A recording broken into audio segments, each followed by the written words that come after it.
자, 여러분들 안녕하세요. 재무주치 닥터 이재무입니다. 자, 제가 오늘 이야기할 주제는요, 지금 빚내서 과연 투자를 할 시기인가? 빚으로 응한 자 빚으로 망한다 라는 이야기 여러분들께 오늘 들려드리도록 하겠습니다. 이 내용 궁금하시다면 좋아요와 구독하기, 댓글도 많이 달아주세요. 3초 드리겠습니다. 자, 일단 요즘에 그 뉴스 보면 막 트럼프 대통령이 이런 얘기 하죠. 회사 너네 법인세 감면 뭐 각종 세금들 다 면제해줄게. 그리고 또 뭐합니까? 야, 돈 풀어줘서 야 회사채 다 사줄게. 자, 근데 여러분들이 이 회사채라는 거를 조금 아셔야 되는데, 이 회사채는 종이 쪼가리예요. 저 돈 좀 빌려주십시오, 언제까지 갚겠습니다 라고 해서 사인 한번 하면 그걸로 끝나는 게 바로 이 채권이에요. 기업들은 이 회사채가 필요합니다. 왜 이 회사채가 필요하냐면, 이 갤럭시 노트 10을 만들고 나서 또 뭐 만들어요? 또 다음 버전이 나오고 또 다음 버전이 나오고 그 다음 버전이 나오잖아요. 그렇게 해서 새로운 제품들을 계속 개발을 하려면요, 돈이라는 게 필요합니다. 돈. 결국에는 회사채를 발행을 해가지고 사람들한테 언제까지 갚을 테니까 돈 좀 빌려주십시오 라고 하는 거예요. 자, 그래서 일단 이 돈으로 연구개발에 착수를 하고, 그런 상태에서 이제 돈을 언제까지 갚겠습니다 라고 해놓은 거예요. 왜? 다음 버전이 나와야 또 돈을 버니까. 이거를 우리는 회사채라고 이야기를 합니다. 그런데 자, 최근 뉴스를 보면 보잉사, 미국 경제의 상징이기도 한 기업입니다. 이 보잉사가 600억 달러 규모의 구제금융을 신청했고, 그리고 트럼프 대통령은 보잉사를 절대적으로 보호해야 한다면서 화답을 하기도 했습니다. 이 굴지의 기업이 왜 지금 돈이 없어서 국어를 하고 있냐는 거죠. 대체 왜? 이유는 간단합니다. 돈을 너무 많이 빌렸는데 매출이 확 떨어졌어. 왜? 라는 변수를 예측하지 못했거든요. 보잉의 계산은 이런 거였어요. 회사채를 발행해서 팔아도, 자, 우리는 보잉이야, 전 세계에 있는 이 비행기 다 우리 회사 거야, 독점하고 있는 기업이기 때문에 얘는 거만해진 거야. 대출 이만큼 땡겨서 이렇게 써도 내일도 비행기는 팔릴 거야. 약간 이런 식의 경영을 하고 있었던 거죠. 그러다가 현금줄이 다 막혀버린 거예요. 그러니까 저희 돈 좀 빌려주세요, 이렇게 된 건데, 반대하는 사람들도 굉장히 많습니다. 왜 국민의 세금으로 그런 것들을 해줘야 되는가?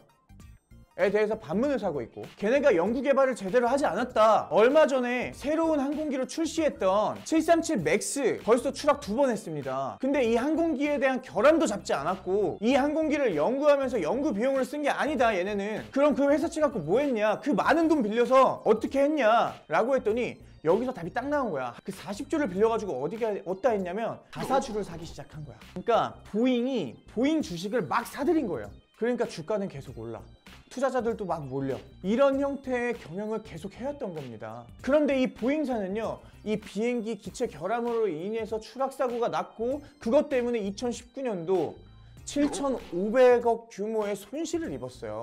그런데도 보잉의 주가는 계속 올랐죠. 그런데 이런 기업들을 우리가 왜 살려줘야 돼? 라고 하는 반대 세력들이 있는 거예요. 반면에 트럼프 대통령처럼 그래도 우리나라의 국가를 대표하는 우리 경제의 상징이다, 이 회사가 죽으면 안 된다 라고 하면서 구제를 해주려고 하는 거고요. 여러분들 여기까지 이해되셨죠? 자, 그러면 다시 우리 이야기로 한번 돌아가 보겠습니다. 자, 우리 지금 주식 반토막 났다고 어떻게 해요? 막 사들이죠. 어떻게 신용거래까지 해가면서. 제가 빚내서 투자하는 거는 레버리지 효과를 노리기 위해서 맞아. 근데 지금은 시기상 적절하지 않다라고 판단을 하고 있고, 여러분들이 그렇게 막 대출받아서 주식을 사는 모습을 보면 너무 좀 안쓰럽기도 합니다. 여러분들은 큰 돈을 운영하는 것도 아니고, 여러분들은 여러분들의 월급과 여러분들이 모아놓은 돈과 여러분들의 신용 한도를 가지고 투자를 해요. 그런데 이런 보잉도 이런 자산 관리를 제대로 하지 못해서 망하기 직전이라고요. 근데 여러분들이라고 별거 있겠습니까? 그래서 빚을 내서 투자를 하는 건 자본주의 시대에 정말 너무나 맞는 방식이긴 하나, 이런 시기들이 굉장히 중요하고, 시기 적절한 투자를 했을 때 거기에 대한 레버리지 투자 성과를 얻을 수 있는 겁니다. 그렇기 때문에 여러분들은 투자를 하기 전에 경제를 이해해야 되고, 이 경제 공부를 해야 된다고 하는 거고, 그리고 여러분들이 이런 지식이 없다면 전문가들의 도움을 받으라고 계속 얘기를 하는 거고, 우리가 투자를 해서 수익을 내다 보면요, 이제 욕심이라는 게 좀 생겨요. 우리나라 부동산이 대표적인 예예요. 부동산 사면 다 오른대. 제가 예전 영상에서 뭐라 그랬냐면, 지금 부동산 끝자락에 들어가는 사람들은 최대 피해자가 되실 거라고 제가 분명히 말씀드렸습니다. 대기업, 그 다음에 연예인들, 그리고 고위 공무원들, 그리고 이건 대표적으로 우리가 뭐 부자라고 하시는 분들 있잖아요. 그분들 10억 이상의 아파트 지금 다 팔았어요. 다 팔고 지금 건물 아니면 땅 사고 있습니다. 우리 직장인들도 한번 볼까요? 맞벌이 부부가 월급 받아가지고 대출 이자 내고 대출금 갚고 나면은 한 250만 원 남아. 자, 근데 원금도 상환 안 하고 그냥 이자만 내고 있는 사람들도 있죠. 자, 집은 무조건 사면 오르니까 얘 일단 대출 이자는 우리가 감당할 만해. 그러니까 이거 돈 좀 더 모아가지고 여기다 부동산 더 사야지. 원금 상환 안 하고 이런 식으로 부채가 점점점 늘어나고 있는 겁니다. 실제로 우리나라 가계 지표를 보면 지금 가계 부채가 97%, 미국이 2008년도 모기지로 했을 때 가계 부채 비율이 98%, 1% 차이밖에 안 나요. 그런데 전 세계에서 우리나라밖에 없는 게 또 있잖아. 전세, 무이자 대출. 그것까지 합하면 우리나라 가계부채는 거의 세계 최고 수준이에요. 그런데 이렇게 쌓인 이 거품들은요, 분명히 무너진다는 겁니다.